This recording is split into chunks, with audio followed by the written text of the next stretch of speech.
This is a casual constructed game that was played at the Portland Game Store in Portland, Oregon. At the top of the screen is Steve playing a Druid deck, and then Stu is at the bottom of the screen playing an Elementalist deck. Turn 1 for Steve, playing a Lighthouse, passing turn. So Stu's Elementalist deck, this is like a no threshold sights deck with focusing on like ramp and getting all of your card value from being able to play like all of the things that cost 1 threshold. Wizards then drawing a card, passing turn. Troll Bridge to the center of the grid for Steve, playing out of 4 waters and passing turn. Keeping Tawny on the back row. You need to be a little more conservative with Tawny with the errata made to Druid since Arthurian Legends. Since Tawny does not resummon, you only get 1 for the entirety of the game.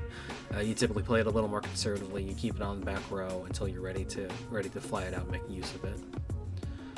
Stu with the Free City and passing turn. Steve getting a River Rapids out. Cracking the 4 waters. Cracking the 4 waters for a Dapperel. And then I believe he has 2 mana left on that. Actually, yeah, no, he still has 2 mana left. 2 for a Pied Piper.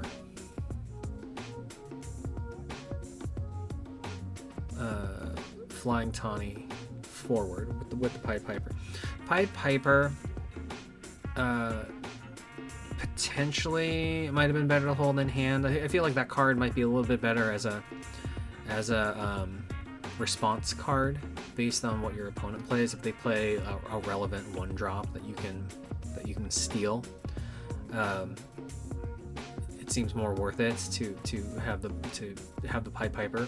When you play the Pied Piper aggressively like that, it just basically becomes like a vanilla 2-drop, and then they know that they can't play any 1-drops.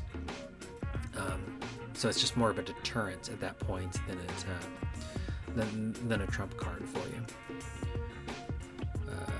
Stu ramping out and infiltrates with that ghost town on his previous turn there, and taking the vampire, which is putting taking some of the wind out of Steve's sails here.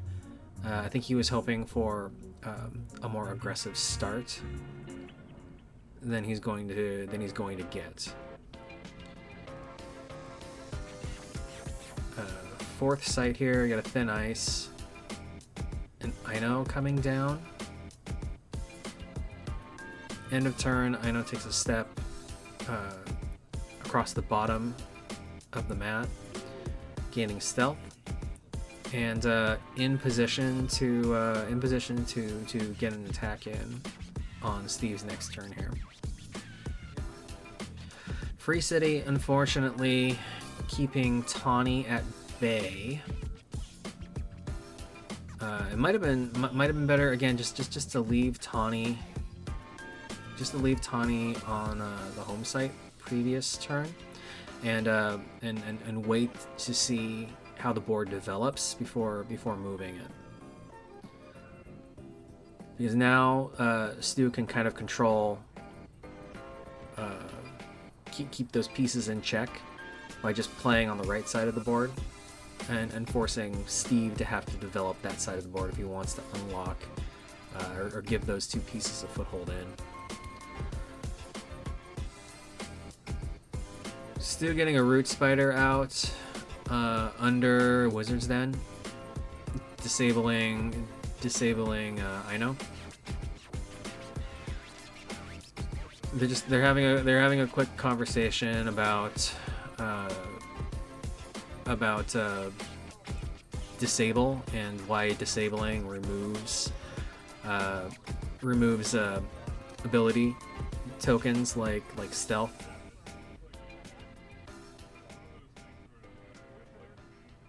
And it comes down to things like stealth and ward are like ability kind of tokens that are granted to a minion. And when they're disabled, they lose all of their abilities, which means that they lose that temporary token. The token falls off. And then, unlike other innate abilities on the card, like they don't come back if they don't come back on their own if the card is then later re-enabled in some way.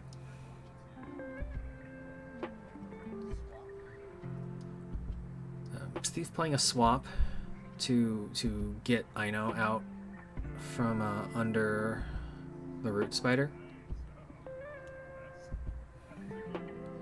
I don't know if that 100% solves all of his problems there.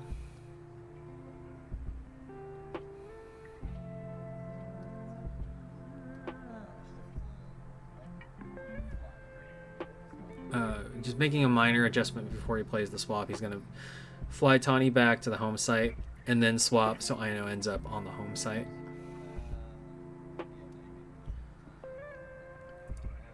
And then I think it's 3 mana for swap. That's all he can do. The passing turn back. Steve trying to play around that that infiltrated vampire. I think it's better just to freely move with your units, and if you're going to force an intercept or something with the vampire, then just do it, because if Stu chooses to trade out something or break stealth and give you back the vampire, that's fine. Playing another ghost town that ramps into 5 on this turn. 3 for a kobold, which will strike and kill the Pied Piper at the end of his turn here. 2 for a toolbox, and passing turn. End of turn, like I said, the kobolds will strike, kill the Pied Piper. Steve, looking at his hand, he's got a toolbox. He's got an Into the Abyss. So could potentially fish out some answers with the toolbox. And also Into the Abyss, a pretty strong card to deal with some threats. Since Into the Abyss has to target, and the root spider is in the sub-region, he can't pull the root spider, unfortunately, so he has to choose a different target. He chooses the kobold. It's not the best trade. Not the best 1-for-1, in my opinion, with the Into the Abyss.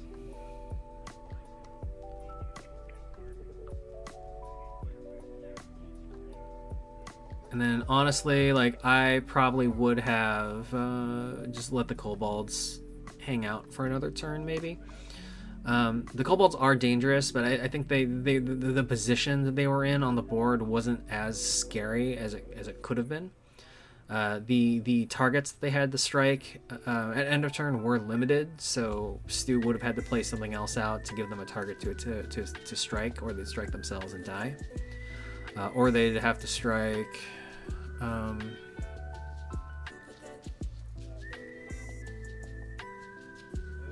yeah, I'm not sure what other targets he'd have. I guess he could bring them over onto Free City. They could strike Tawny, kill Tawny, but that ties up the kobolds for another turn. It gives you some more. It gives you some more time to come up with some more plays.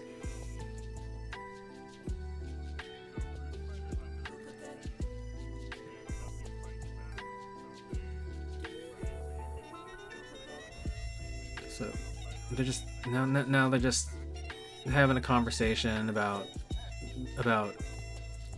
what happens if you get a root spider under Free City. So if you get a root spider under Free City, and then you end up being able to attack with Free City, nothing. Because the things are disabled, then they don't strike back, and so you don't take the damage, which is how Free City used to be until they errated it. For those that may or may not remember, so Free City used to just be able to attack or defend for 3 points of power, and whatever attacked it, like the damage was applied to the city, but it did not transfer to your avatar. So like they treated it kind of like a minion, and it didn't share life total with you. Now when you attack Free City, if it attacks or defends, like any damage dealt to Free City is dealt to your life total, which was a good choice to make in terms of like tuning that card, because it was very, very powerful prior to that. Free City was played a lot in Alpha Beta because it was so strong. Stu getting out a Shackle Demon. The Shackle Demon definitely threatening to unshackle itself next turn and attacking for 5.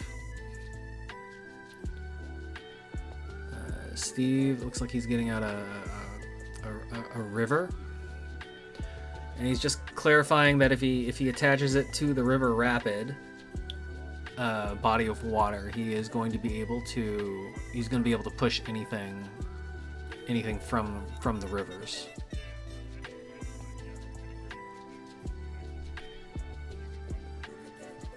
Yeah, so he's I think Steve's just deciding how he wants to place the river based on how it interacts with river rapids. I think it makes the most sense to put it in the back there. It just gives him a launching pad to force things forward. So you can see he's using it there to try to force Aino forward, and then just dropping his entire hand. So playing a Philosopher's Stone, playing a Toolbox, taking a look at what he has in his collection here.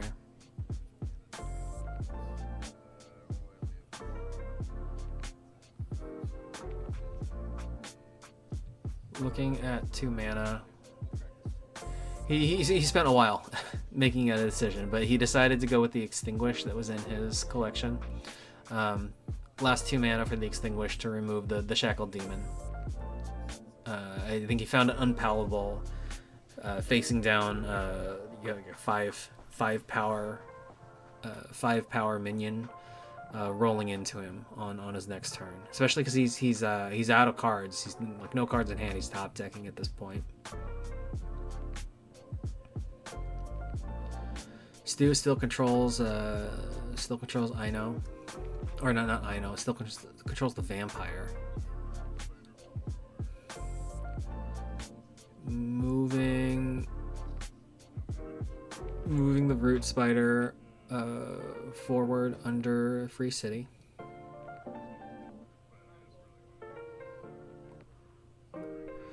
And then playing the Slumbering Giantess. So this is what I would consider like a classic interaction with Root Spider and Slumbering Giantess. So Slumbering Giantess on Genesis comes in asleep, which is in effect like disabled until awakened.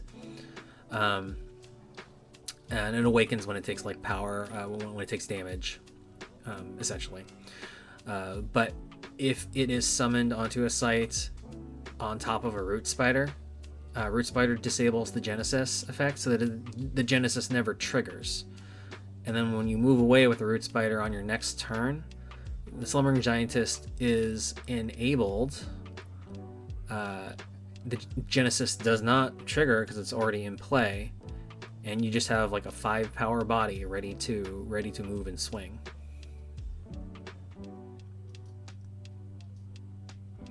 So the Root Spider Slumbering Giantess was a really popular combo used in used in I guess now it would be start to be considered a more classic sorcery deck from Alpha Beta called Fury Road. Iterations of Fury Road still exist. They are on Curiosa. They've been updated. Through Arthurian Legends and Gothic. The deck as an archetype has lost some of its potency. I think like it really doubled down on being a fairly quick deck, and then taking advantage of being able to double draw spells with Sorcerer once you get set up, and then double cast spells, so playing 2 spells per turn and winning action economy that way.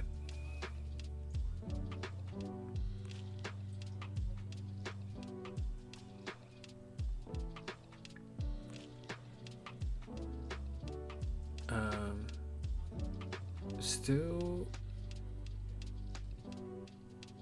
I'm not sure what Stu's doing at this point. I think he's still. I think they're still spending a long time thinking about what they want to do here. Steve moving with his Druid, like taking a step onto the stream or river. Excuse me. He can attack the Wizard's Den with Tawny. Wizard's Den would force a discard from Stu. Playing in a strange loner. I guess somewhat defensively on the back row there.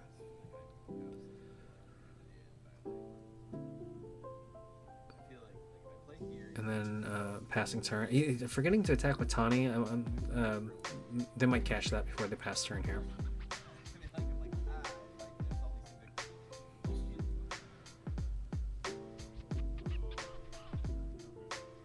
Looking at the board here, I think I would have chosen maybe just like attack with Ino.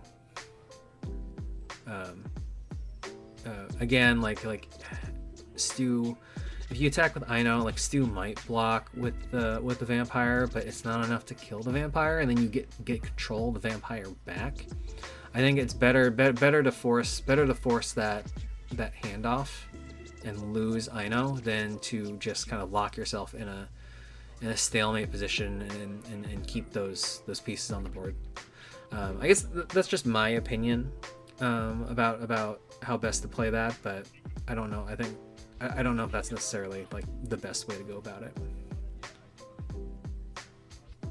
They are rolling that back though, and like Steve is deciding to attack with Ino. So Stu is choosing to block to kill Ino and give control of the vampire back to him. I think he feels pretty confident about being able to hand the vampire back to Steve though, just because again, Steve is just top decking. He has no cards in hand, and Stu, I mean, he has the toolbox on board, so like in theory he can pull whatever answer he needs, like a berry, for example, like out of his collection to kill the vampire at any time. Tapping for a second Wizard's Den. Also just moving the spider under the vampire to disable it.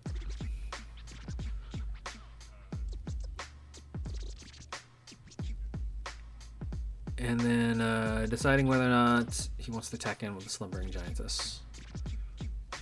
So if he attacks in with the Slumbering Giantess, it would either take 3 from the Troll Bridge, or he'd have to discard a card. So first, Stu is going to Fey Changeling to bounce back the Loner to hand, which is a great tempo play. And then attacking for 5 points of damage with the Slumbering Giantess onto the Troll Bridge, choosing to take the strike for 3.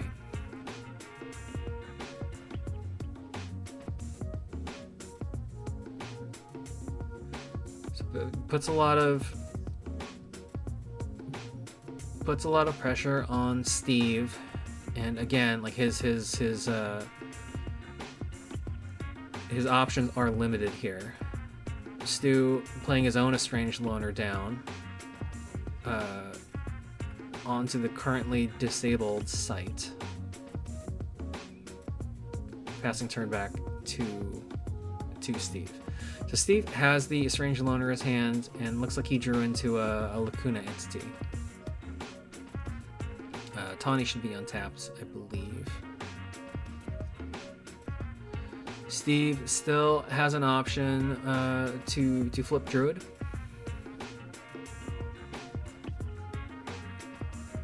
Flipping Druid, will net him a free Bruin, 4 power, like a 4 power bear bodyguard piece essentially. Tawny should be untapped. It leaves that Wizard's Den open to be attacked. I think Stu wasn't entirely paying attention when he did that placement for the site. But that's okay. Again, they were just playing they were playing a casual game. They weren't really like trying to be as sweaty as they possibly could in like a competitive tournament. But this is just a game amongst friends, and we're just having fun. Steve remembering, that Tawny needs to be untapped. Yeah, gonna take that attack in for a point of damage onto the Wizard's Den, forcing another discard. That was a freebie.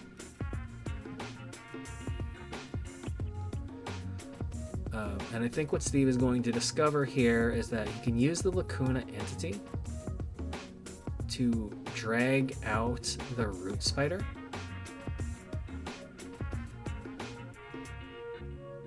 So the key word here is that the ability from Lacuna entity ignores regions.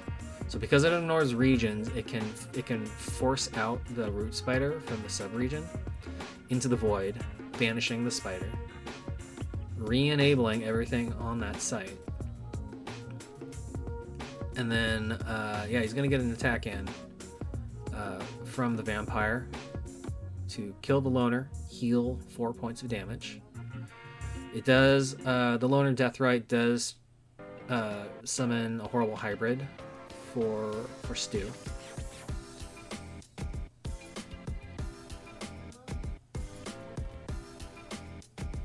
And puts Steve in a better position here, and then choosing to flip for Bruin.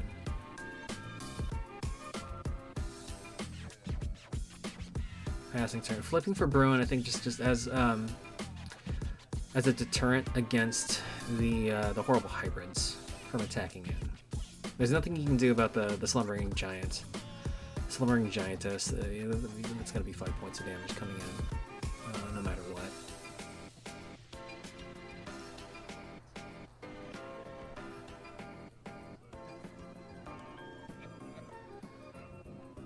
So, Stu stepping forward without attacking.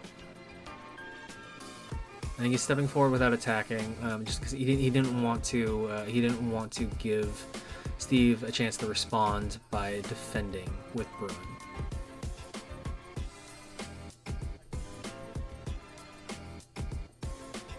So the key difference is if you take a step, if you tap to move and take a step, that's just movement. You can't defend against movement. You defend against an attack. When they arrive after taking a step, they can choose to attack. And after choosing to initiate attack, that's when you can choose to respond by activating one of your minions to tap and defend. And then defending would be they take a step to move to where the attack is. If it's in range, they move and then defend, and they both units deal damage to each other, etc. Stu choosing to just attack in. Seeing if I think he's seeing what Steve's going to do. If Steve is going to if he can bait out Bruin or not. Steve tapping for a Geistwood brings his mana up to 7. 5 mana for a Poison Nova. A Poison Nova just devastating for Steve here. Like he's losing the Lacuna entity, he's losing the vampire, he's losing Tawny.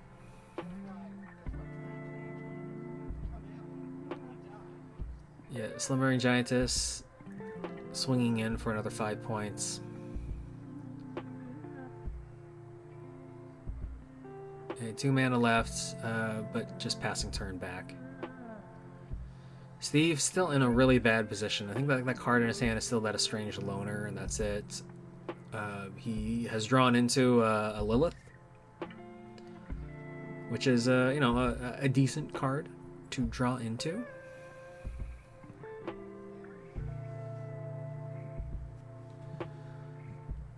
He has how much? 5 mana with a discount from Philosopher's Stone. He could play one or the other on this turn. He can't double cast and play both. But I think he's going to. I mean, if I were him, I would play the Lilith and just gamble and see if you pull anything good off of your opponent's spellbook. Brune's gonna come up and attack to remove the Horrible Hybrid, and then push Brune forward with River Rapid. No, he's rolling that back. River Rapids is going to push the hybrids into the Troll Bridge, forcing either a strike or a discard. I think Stu's just taking the strike and losing the hybrids. He doesn't want to discard a card. Bruin attacking the Changeling to remove that from the board, and then playing a Lilith for 5.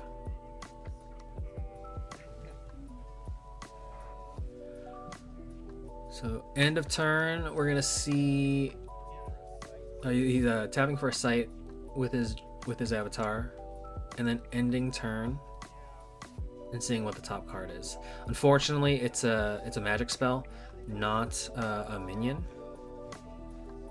So that was just an unfortunate top deck from Lilith. Stu using the toolbox to fish out a drown from his collection, drowning Lilith because Lilith is on top of a water site. Swinging in for another 5 points of damage with the Slumbering Giantess. And then passing turn back.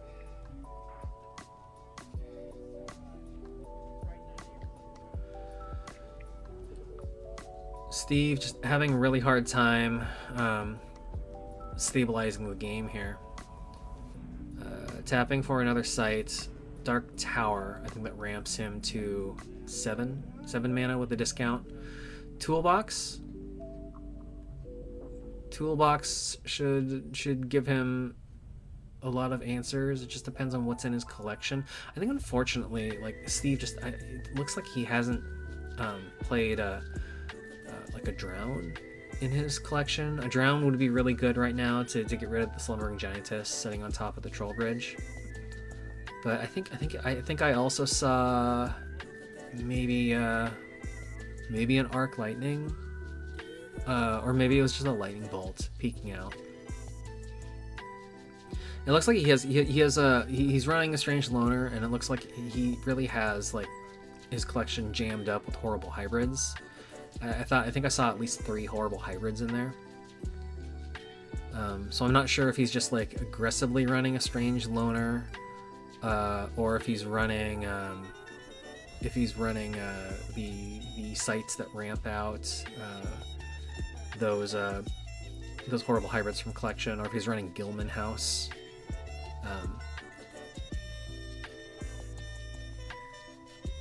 Playing the Strange Loner for 3 mana. That still leaves him with 4 for the turn, but he's passing turn. You get a better look there. He's got a grapple shot. He's got a lightning bolt. I think that is an Arc Lightning.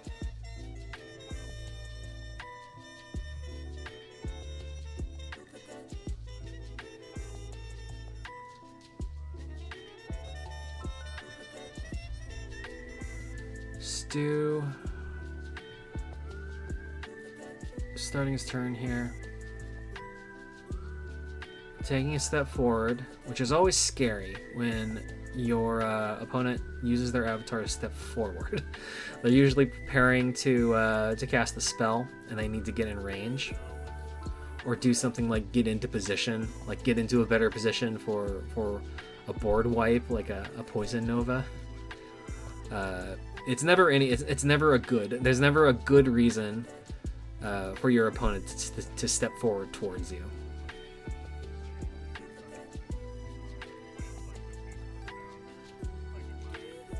They're just clarifying really quick before Stu takes his actions here that if the estranged loner dies and summons the horrible hybrid will have summoning sickness on this current turn, which means they're unable to tap to defend. If there were like another attack coming in, they're just talking through like some hypotheticals about how that works. I think it's just like Stu doesn't want to catch Steve off guard, just in case he was thinking that the horrible hybrids would be able to potentially block another attack coming in.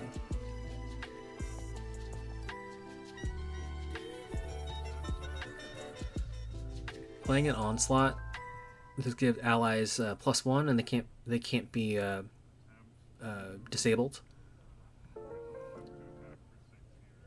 Attempting an attack for 6.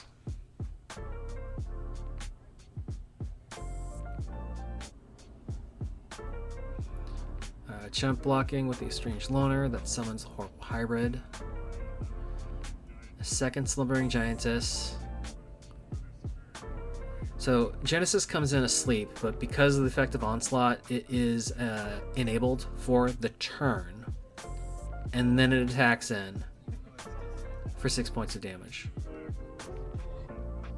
So 6 points of damage. 6 points of damage takes Steve to door on this turn, and then unfortunately, because the Druid is flipped, the Slumbering Giantess takes a point of damage when it travels in, and that will wake it up from the Genesis effect as well.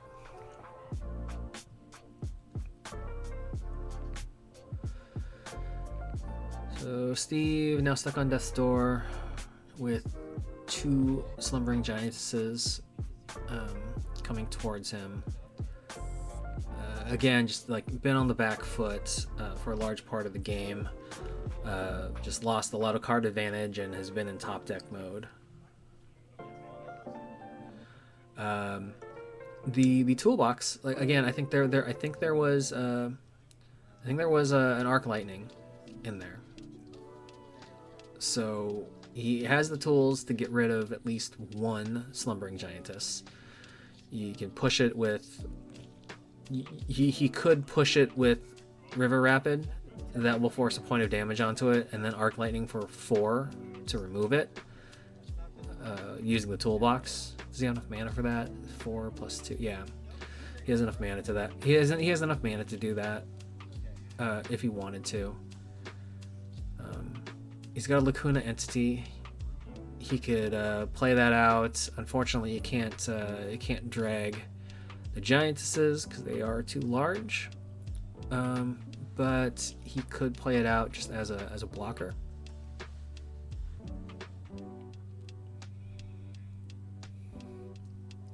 He does still have Brune, so Brune will still take damage for the Druid and help absorb some attacks coming in if needed.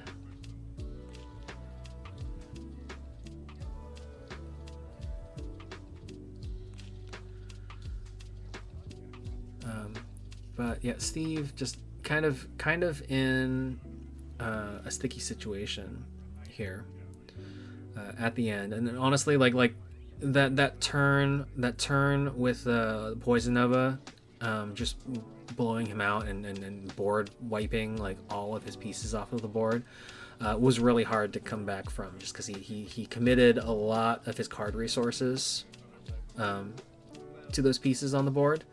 and then just didn't have the card draw to refill his hand and come back from that after everything was removed.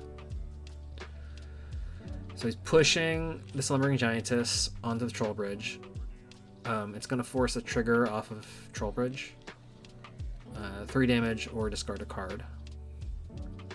Stu is choosing to take 3 points of damage. So that does give him a couple tools to deal with the Slumbering Giantess. He could crack the toolbox for a grapple shot with Bruin, or a lightning bolt, or an arc lightning. All of those would take care of all of those would take care of that one Slumbering Giantess. Instead, he's going to play a Lacuna Entity, and then I think they are forgetting that you can only do River Rapid once per turn. He's trying to pull back the Horrible Hybrid. I think that the optimal play, I mean, it's kind of bad choices no matter what for Steve. But I think the best play open to him would have been to crack the toolbox, River Rapids over one of the Giantesses like he did, crack the toolbox for a grapple shot Bruin into the Giantess to kill that, attack with Bruin into the other Slumbering Giantess, and throw the Horrible Hybrid at the second Slumbering Giantess. That would trade all the pieces and clear the board out. And then you just kind of cross your fingers and hope that Stu doesn't have a way to get a strike on you with what he has in his hands.